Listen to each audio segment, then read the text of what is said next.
सच्चा जाने हो दिल पर जाने।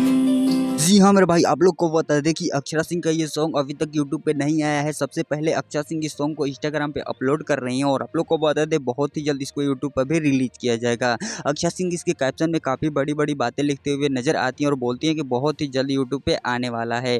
कमिंग सॉन्ग लिख कर डाली है और बहुत ही जल्द इसको यूट्यूब पर रिलीज किया जाएगा। काफ़ी प्यारा और काफ़ी ज़बरदस्त सॉन्ग होने वाला है। अक्षरा सिंह तो इन दिनों काफ़ी ज़्यादा अपने मूवी के शूटिंग में बिजी थी, बहुत ही कम सॉन्ग लेकर आ रही थी, लेकिन बहुत ही जल्द ये सॉन्ग यूट्यूब पर रिलीज किया जाएगा और फिर से तबाही मचाने के लिए रेडी हो चुकी हैं। बहुत सारे लोग पवन सिंह का नाम लेकर इनको ट्रोल भी किया करते रहते हैं, लेकिन आप लोग को बता दें सारी ट्रोलिंग को झेलते हुए अक्षरा सिंह अपने फाइनली न्यू सॉन्ग को रिलीज करने वाले हैं यूट्यूब पे। और आप लोग को बता दें बहुत सारे लोग ये भी बोल रहे हैं कि पवन सिंह का टीम कहाँ था इस सॉन्ग को बनाने में। तो क्या है पूरी सच्चाई अभी तक तो पता नहीं चली है। जब तक पूरी सच्चाई नहीं चली है तब तक हम लोग को हम पूरा डिटेलिंग से नहीं बता पाएंगे। तो इन लोगों के बारे में आप क्या कहते हैं कमेंट करके जरूर बताइएगा और इनसे अपडेट पाना चाहते हैं तो चैनल को सब्सक्राइब कर लीजिएगा। मैं तो किस नए वीडियो में किसी नए टॉपिक के साथ, तब तक के लिए भाई।